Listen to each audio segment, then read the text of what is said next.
चलिए आज हम अगला क्लास शुरू करते हैं। और आप जानते हैं कि इससे पहले हमने एंसेंट हिस्ट्री के जो इम्पोर्टेंट पॉइंट्स थे वो हमने कर लिए हैं। जो भी अहम अहम चीज़ें थी जो हमारे इम्तिहान के लिए ज़रूरी हो सकती हैं, तो एंसेंट पीरियड से हमने ऊपर ऊपर की चीज़ों को ले लिया है। तो एंसेंट के बाद हम और एंसेंट में हमने जो चीज़ें कवर की हैं वो आपका इंडस वैली सिविलाइजेशन हो गई, वैदिक पीरियड हो गया। उसके बाद आपकी जो बहुत ज़्यादा सल्तनतें आती हैं, उनमें से हमने दो सल्तनतों को लिया है या दो डायनेस्टी को हमने कवर किया है। उसकी कुछ चीज़ें हमने देखी हैं। एक है आपकी गुप्ता डायनेस्टी और एक मौर्य डायनेस्टी। तो ये चार चीज़ें हमने कवर की हैं। और फिर गुप्ता डायनेस्टी के बाद कुछ और छोटी छोटी डायनेस्टी आ जाती हैं, अलग अलग जगहों पर उनका कब्जा होता है और यहाँ तक कि मिडिवल दौर शुरू हो जाता है। ठीक है। अब जब हम मिडिवल हिस्ट्री ऑफ इंडिया पढ़ते हैं, इंडिया की मिडिवल हिस्ट्री को जो हम देखते हैं, तो उसका जो पीरियड माना जाता है वो 712 एडी से लेकर के 520 एडी तक आ जाता है। 712 एडी से लेकर के 520 एडी तक। इसमें हम क्या देखेंगे? सबसे पहले अर्ली पीरियड के बारे में देखेंगे कि अर्ली पीरियड में कौन कौन सी चीजें हुई। और अर्ली पीरियड के अंदर हम दो चीजें खास तौर से कवर करेंगे। ठीक है। एक तो आपका है कि अर्ली पीरियड में जो गुप्ता पीरियड के बाद जो छोटी छोटी सल्तनतें आ गई थी, ठीक है, जो किंगडम्स आ गई थी, उनको हम कवर करेंगे। और उन किंगडम्स को हम पूरी तरीके से नहीं, बल्कि उनके बारे में एक हल्की सी मालूमात लेते चलेंगे ताकि एक सीक्वेंस बना रहे, चीज़ें बिल्कुल तरतीब से लगें। और फिर अर्ली पीरियड में इसी तरीके से दूसरी चीज़ हम करेंगे, इस्लामिक इन्वेजन, कि जो अर्ली पीरियड के अंदर 3 बार हमले हुए इंडिया पर, इस्लामिक इन्वेजन जिसे कहा जाता है, वो हम कवर करेंगे। फिर उसके बाद मिडिवल में हम दिल्ली डायनेस्टी करेंगे और फिर मुगल डायनेस्टी करेंगे। ठीक है। ये कुछ चीजें जो हम कवर करेंगे। और इन इन सब में जो बुक्स हुई या जो कह लीजिए लिटरेचर का काम हुआ, आर्किटेक्चर का काम हुआ, और जो दूसरी चीजें हुई, ठीक है, वो हम देखेंगे। ठीक है। अब आइए यहाँ से शुरू करते हैं मिडिवल। ठीक है। मिडिवल। और आज हम देखेंगे मिडिवल में पहला वाला अर्ली मिडिवल हम देखने की कोशिश करेंगे। Early medieval. जब हम अर्ली मिडिवल की बात करते हैं तो अर्ली मिडिवल को हम दो हिस्सों में तकसीम सॉरी, मिडिवल को हमने कहा दो हिस्सों में तकसीम करते हैं मिडिवल को। एक आपका अर्ली मिडिवल होता है और एक आपका ये आपका लेटर मिडिवल है। लेटर मिडिवल है जिसमें दिल्ली डायनेस्टी और मुगल डायनेस्टी आती है। तो अर्ली मिडिवल मिडिवल की जो हम बात करते हैं, तो इसका जो पीरियड होता है वो 712 एडी से लेकर के आपका 1200 एडी तक है। टोटल तो 712 से 1520 तक है पूरा मिडिवल, लेकिन उसमें से अर्ली मिडिवल जो है वो 712 एडी से लेकर के 1200 एडी तक इसका पीरियड माना जाता है अर्ली मिडिवल का। और जैसा कि मैंने आपको कहा कि इस अर्ली मिडिवल में हम दो चीजें कवर करने की कोशिश करेंगे। एक वो छोटी छोटी किंगडम्स जो यहाँ पर मौजूद थी, और इसी तरीके से एक हम इस्लामिक इन्वेजन। Islamic invasion.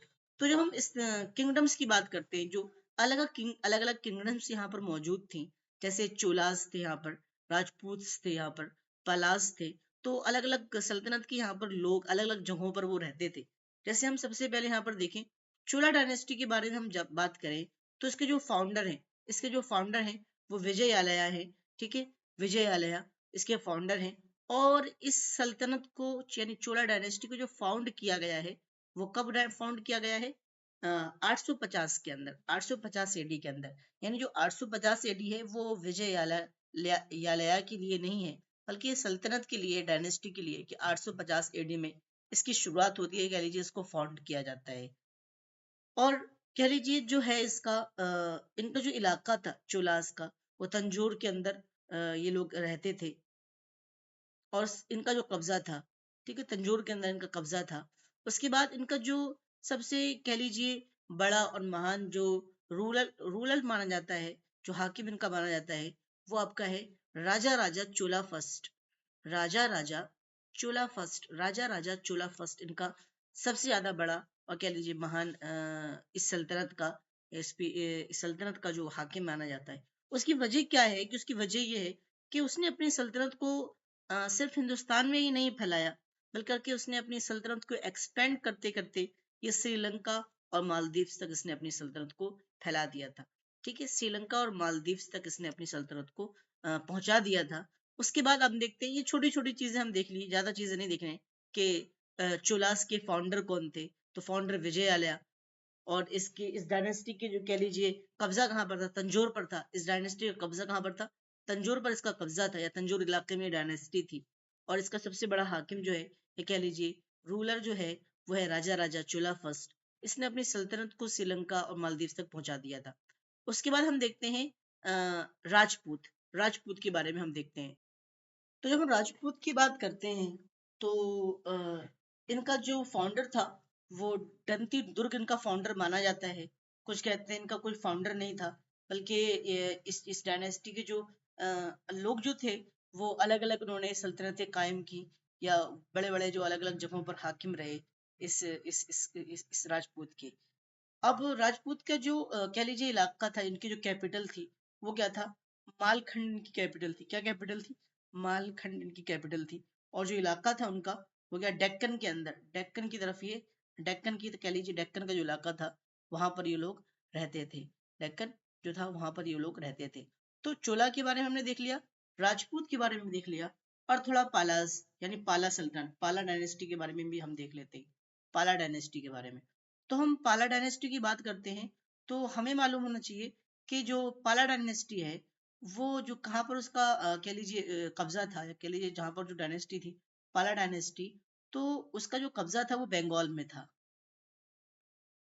पाला डायनेस्टी का कब्जा कहाँ पर था, बंगाल के अंदर उसका कब्जा था।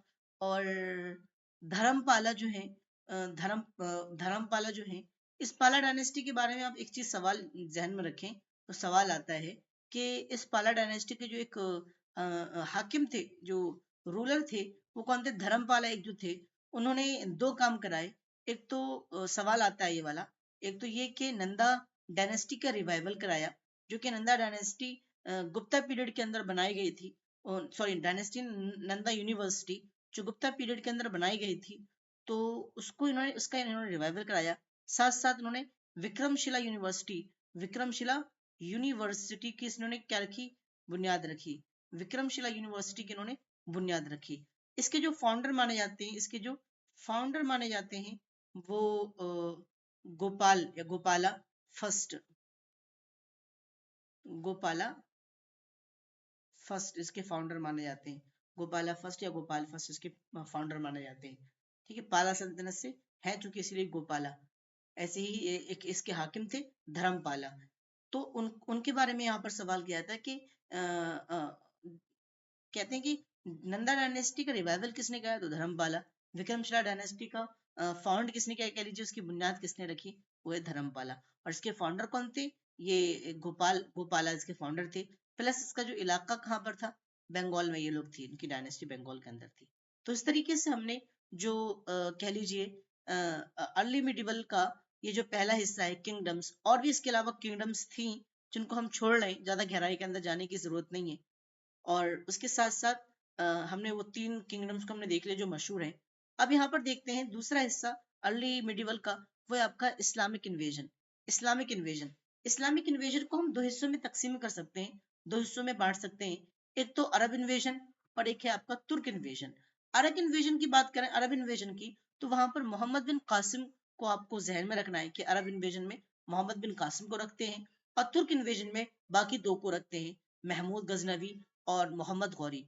तो ये दो तुर्क थे, महमूद गजनवी और महमूद गौरी, जबकि ये अरब थे। ठीक है, सबसे पहला अरब जिसने हिंदुस्तान पर हमला किया, कह लीजिए एज ए इन्वेडर हिंदुस्तान के अंदर दाखिल हुआ, वो कौन था, मोहम्मद बिन कासिम थे। और पहला तुर्क कौन थे, ये कह लीजिए महमूद गजनवी थे। मोहम्मद बिन कासिम ने हिंदुस्तान पर सिर्फ एक बार हमला किया, एक बार हमला किया। महमूद गजनवी ने 17 बार हमला किए, 17 बार हमले हमले किए। और मोहम्मद गौरी ने 5 बार हमले किए। ठीक है, 5 बार हमला उसने किए। अब यहाँ से हम तीनों के बारे में थोड़ी थोड़ी सी डिटेल भी देख लेते हैं। सबसे पहले मोहम्मद बिन कासिम। मोहम्मद बिन कासिम जो है, वो उमैया कैलिफेट से थे। ठीक है, उमैया कैलिफेट जो था, उमैया कह लीजिए खिलाफत, उमैया खिलाफत में ये आए थे। उनकी खिलाफत का दौर था, वो उमैया खिलाफत का दौर था। उसमें मोहम्मद बिन कासिम को यहाँ पर हिंदुस्तान के अंदर भेजा गया था। हज्जाज ने इनको भेजा था, हज्जाज ने इनको भेजा था।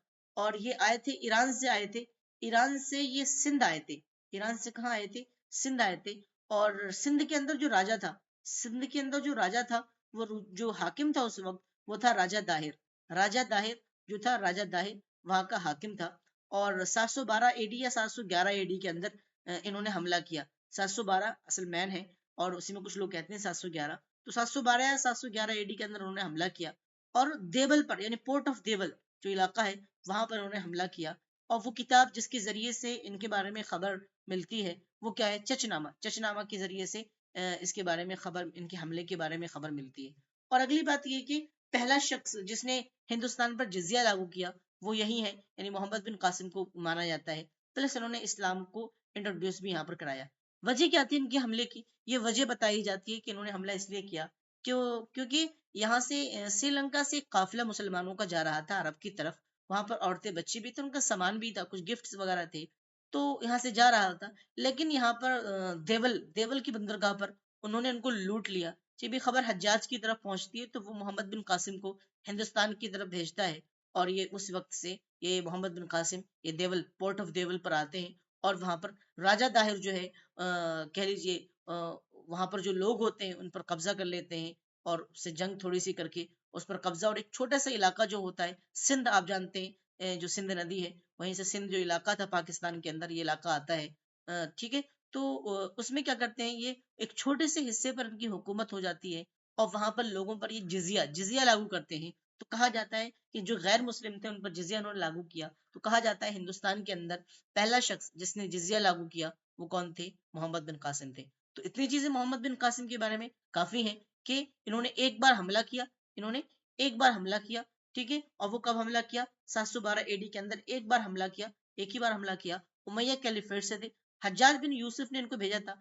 ईरान से आए थे, कहां पर? सिंध उतरे थे। और सिंध का उस वक्त जो हाकिम था वो कौन था? राजा दाहिर था। राजा दाहिर के कह लीजिए पीरियड में मुसलमानों के काफिले को लूटा गया था, जिसकी वजह से मोहम्मद बिन कासिम यहाँ पर आते हैं और देवलपुर पर हमला करते हैं। वो किताब जिसके जरिए से हिंदुस्तान के अंदर हमें उनके उनके उनके हमले के बारे में पता चलता है, उसे चचनामा कहा जाता है। और कहा जाता है सबसे पहले इन्होंने जिजिया लागू किया हिंदुस्तान के लोगों पर, और जिजिया को इंट्रोड्यूस कराया। और साथ साथ कुछ लोग कहते हैं कि इनके हमले की वजह ये थी कि मतलब उनके काफिलों को लूट लिया गया था, मुसलमानों के काफिलों को। और कुछ लोग कहते हैं कि इस्लाम को फैलाने के लिए ये एक तरीके से मतलब एक जंग थी, कह लीजिए, या लोगों को भेजा गया था इस्लाम को फैलाने के लिए, यहाँ पर इस्लाम को इंट्रोड्यूस कराने के लिए। तो कुछ भी वजह हो सकती है। पहली वजह ज्यादा कवी लग रही है, और यही अक्सर किताबों में मिलता है कि वहां पर उन्होंने काफिलों को लूट लिया था। अच्छा, ये मोहम्मद बिन कासिम के बारे में, यानी पहले जो इन्वेडर हिंदुस्तान के अंदर आए वो यही थे। उसके बाद आपके क्या है, अगली चीज आपकी आ जाती है महमूद गजनवी। महमूद गजनवी, महमूद गजनवी आप जानते हैं गजनी, गजनी था, ठीक है। ये गजना का रहने वाला था, और जो इलाका है गजना या गजनी जो इलाका है, वो अफगानिस्तान के अंदर है। अफगानिस्तान के अंदर करंटली आप देखेंगे ये एक इलाका है गजनी, ठीक है, इलाका है। ये जो महमूद गजनवी था, ये किसका बेटा था? सुबुक्तगिन का बेटा था। ये सुबुक्तगिन का बेटा था महमूद गजनवी। सुबुक्तगिन का बेटा था महमूद गजनवी। और ये सुबुक्तगिन कौन था? सुबुक्तगिन ये फाउंडर था गजनवी डायनेस्टी का। गजनवी डायनेस्टी का ये क्या था? फाउंडर था। गजनवी डायनेस्टी का ये फाउंडर था, कौन था? सुबुक्तगिन, ये इसका बेटा था। इनकी जो पैदाइश हुई है महमूद गजनवी की, वो 971 ईस्वी में, 971 एडी के अंदर इनकी पैदाइश होती है। और इनकी वफात कब हो जाती है? 1030 के अंदर इनकी वफात हो जाती है। महमूद गजनबी को फर्स्ट तुर्क बोला जाता है, या फर्स्ट तुर्की जिसने हिंदुस्तान के अंदर हमला किया, ये कहा जाता है। और इनके जो लकब इनको कहा गया, इनको जो बुलाया गया, वो यमीनुद्दौला और Mahmud the Conqueror, Mahmud the Conqueror का लकब इनको दिया गया। कहा जाता है कि इन्होंने 17 बार हमला किया हिंदुस्तान पर, 17 बार हमला किया। और हमले की वजह क्या है, ये बयान किया जाता है कि ये हिंदुस्तान की खुशहाली और यहाँ के मालदारी से काफी माइल हो गए थे, जिसकी वजह से मंदिरों की जो कह लीजिए अमीरी, और वहां पर जो चीजें थी उसकी उससे माइल हो गए थे, जिसकी वजह से उन्होंने हमला किया। और काफी पैसा लूटा वगैरह, काफी सामान और खजाना लूटा इन्होंने। और वहां पर लूट करके ये कह लीजिए महमूद गजनवी अफगानिस्तान या गजना लेकर के चले गए। कहा जाता है कि इनके जो 17 हमले थे, 17 हमले जो थे, उनके 1000 एडी से लेकर के 1027 एडी के दरमियान ये 17 हमले हुए। कब हुए? 1000 एडी से लेकर के 1000 ईस्वी से लेकर के 1027 तक ये 17 हमले हुए। और उसमें से ये एक हमला जो हुआ 1025 के अंदर, जो सोमनाथ मंदिर पर हमला किया गया और उसको लूट लिया गया। तो ये सारी चीजें महमूद गजनवी के बारे में काफी है, इतना कि महमूद गजनवी कहाँ से आया था, ठीक है, अफगानिस्तान का रहने वाला था, और ये किसका बेटा था, सुबुक्तगीन का बेटा था। और सुबुक्तगीन कौन था, ये गजनवी डायनेस्टी का ये क्या था, फाउंडर था, पहला तुर्क माना जाता है। इनका लकब यमीनुद्दौला और द महमूद द कॉन्करर इसका माना जाता है, ठीक है। तो महमूद गजनवी के बारे में इतनी बातें काफी है, ठीक है। अब उसके बाद हम आ जाते हैं अगले थर्ड वन पर, और वो क्या है हमारे मोहम्मद गौरी। मोहम्मद गौरी, ठीक है, मोहम्मद गौरी।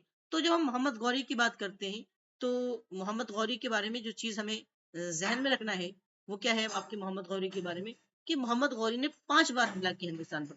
कितनी बार हमला किया, 5 बार हमला किया।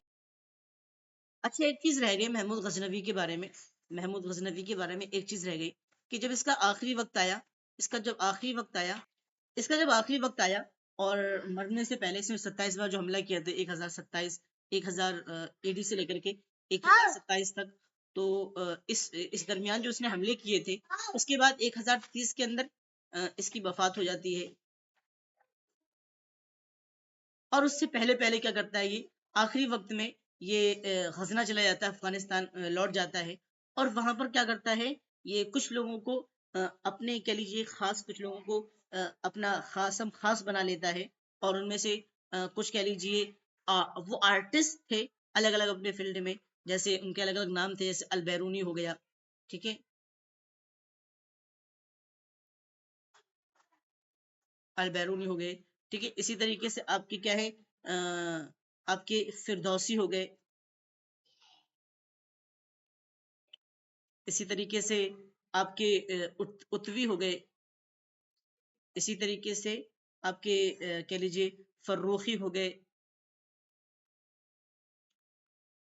तो खास तौर से इनमें से आप ये अल बैरूनी और फिरदौसी को जहन में रखें, ठीक है। अल बैरूनी और फिरदौसी को इन्होंने अपना खास बनाया, ठीक है, अपनी सल्तनत के अंदर उनको जगह दी। और अल बैरूनी ये कौन थे, ये किताबुल हिंद जो है, किताबुल हिंद, उसके मुसन्निफ है अल बैरूनी। किताबुल हिंद, किताबुल हिंद के मुसन्निफ कौन है, अल बैरूनी। और फिरदौसी किस किताब की मुसन्निफ है, शहनामा। शहनामा जो किताब है उसके मुसन्निफ कौन है, फिरदौसी। तो उसने इनको अपना खास बना लिया था और अपना कह लीजिए एक तरीके से मुशीर बना लिया था, अपने पास इन्होंने इनको रख लिया था। तो महमूद गजनवी ने ये अपने आखिरी वक्त में किया और 1030 के अंदर इसकी क्या हो जाती है, एडी के अंदर इसकी वफात हो जाती है, इसकी मृत्यु हो जाती है। अच्छा, उसके बाद हम आ जाते हैं मोहम्मद गौरी पर। मोहम्मद गौरी पर, तो जब मोहम्मद गौरी की बात करते हैं तो मोहम्मद गौरी जो है वो कौन था, एक अच्छा एक चीज रहेगी, मोहम्मद गौरी यहाँ नीचे है। मोहम्मद गौरी, तो मोहम्मद गौरी ने 5 बार हमला किया हिंदुस्तान पर, ठीक है, 5 बार हमला किया। इसकी जो पैदाइश हुई है वो 1149 के अंदर इसकी पैदाइश होती है। कब पैदाइश होती है, 1149 के अंदर इसकी पैदाइश होती है। इसका पूरा जो नाम है वो मुइजुद्दीन मोहम्मद गौरी है। मुइजुद्दीन मोहम्मद गौरी इसका पूरा नाम है, मुइजुद्दीन मोहम्मद गौरी, ठीक है। इसने 5 हमले किए, 1175 के अंदर, 1178 के अंदर, 1191 के अंदर, 1192 के अंदर और 1194 के अंदर इसने 5 हमले, ये टोटल 5 हमले किए। जिसमें आपकी ये 2 हमले जो मैंने सर्कल कर रखे हैं, ये 2 हमले जहन में रखना, 1151 वाले और 1191 वाले और 1192 वाले। जब इसने पहली मरतबा हमला किया था 1175 के अंदर, तो उसने मुल्तान पर, मुल्तान का हिस्सा जो था उस पर कब्जा कर लिया था और वहां का जो राजा था मूल राज, उसको हरा दिया था। बोला कि ये वाली बैटल ये जीत जाता है। उसके बाद दूसरा जो हमला करता है 1178 में, तो भीमा जो था वो चौलक्किया चौलक्किया डायनेस्टी का, चौलक्किया डायनेस्टी का जो भीमा था, ठीक है, चौलक्किया डायनेस्टी का जो कह लीजिए भीमा जो बादशाह था, हाकिम था, उसको यह हराता है और उस पर, उस इलाके पर कब्जा कर लेता है।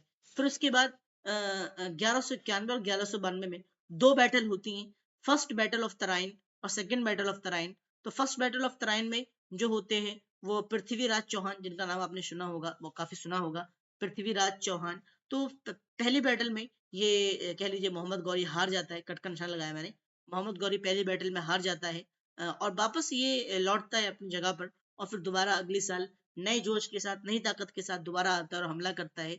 और 1192 के अंदर सेकंड बैटल ऑफ तराइन होती है, सेकंड बैटल ऑफ तराइन होती है, जिसमें ये पृथ्वीराज चौहान को कह लीजिए हरा देता है, मात दे देता है और उसके उस इलाके पर कब्जा कर लेता है। फिर उसके बाद 1194 में एक और हमला करता है, जिसको बैटल ऑफ चंदावरा या चंदावरा, चंदावरा कहते हैं, ठीक है, जिसमें जयराज जो था, जयराज जो कि कन्नौज का हाकिम था, कह लीजिए कन्नौज का बादशाह था, तो उसको ये हराता है। इस तरीके से मोहम्मद गौरी ने एक कई बादशाहों को हरा करके एक बड़े कब्जे पर, एक कह लीजिए बड़े इलाके पर, हिंदुस्तान के बड़े इलाके पर इसने कब्जा कर लिया था।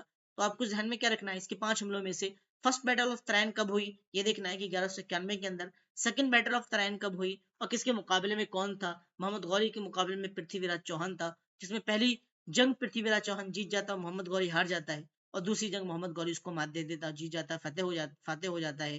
तो उसने 5 हमले किए 1175 से लेकर 1194 तक।